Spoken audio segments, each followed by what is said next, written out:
Most people I've talked to this week have had very strong opinions about hybrids. Ironically, most of those same people have never actually driven one. This was the first time that I'd gotten to drive a hybrid for a long period of time, and I was quite surprised at what I found.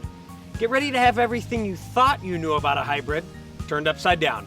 I'm your host, Alex LaFries. Let's hit the open road.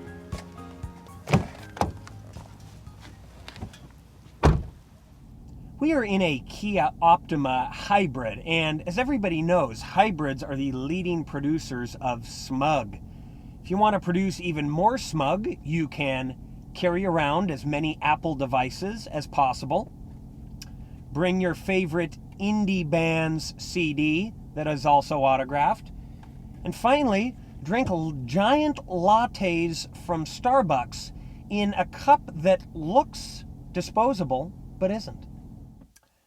When you start the car, your seat slides forward, but that's about it. You hear nothing because only the electric motor's running, and it actually takes a little getting used to.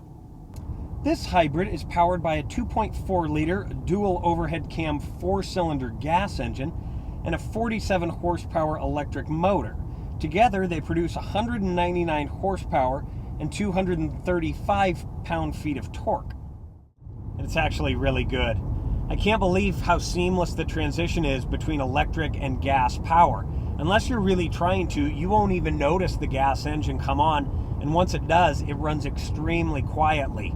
Now, for zipping around town, the electric motor is perfect because it produces instant torque, so getting off the line is a breeze, and actually, highway passing power isn't bad either. I passed a car from about 70 to 90 full throttle, and it had no problem getting by, so really impressed with the hybrid system. The one thing I don't like is the eco mode in this car. Every time you shut the car off, it defaults to eco mode.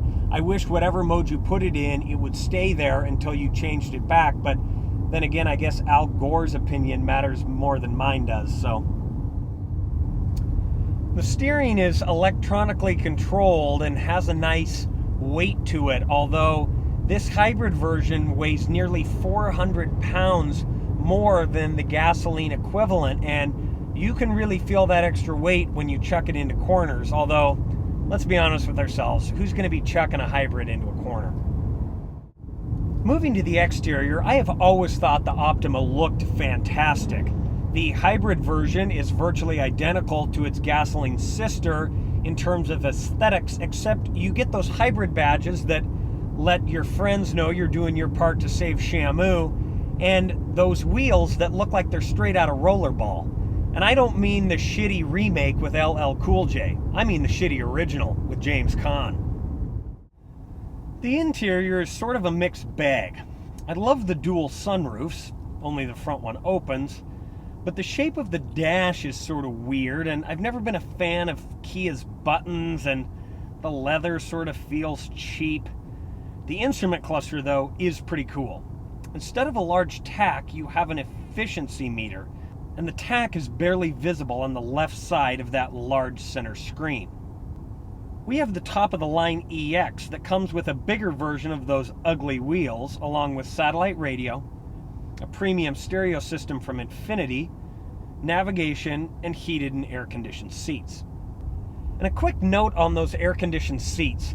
They make it feel like your butt is sweating, but it isn't.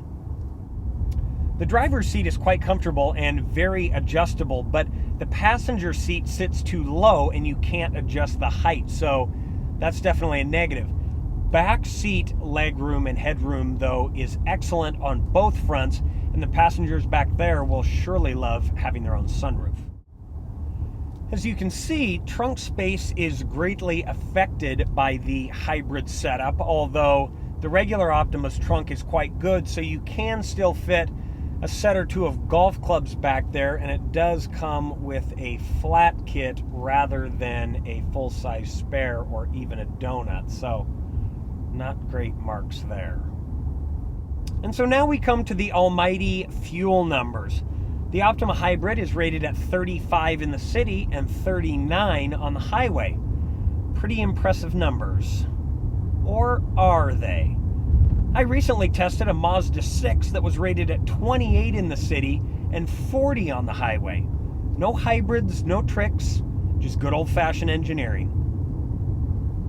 Now, I firmly believe that the Optima will ultimately get better gas mileage than the 6, especially if you're doing a lot of city driving, because you can spend more time with just the electric motor on. But is a few dollars at the pump or a few pounds of CO2 worth an extra 400 pounds of weight, less trunk space, more complicated internals that can break, and the stigma of being a hybrid owner? For me, it's not. So in closing, this car is actually pretty good to drive, but doesn't get that good at gas mileage. Who'd have thought? Thanks so much for watching. I'm your host, Alex LaFreeze. We'll see you next time on the open road.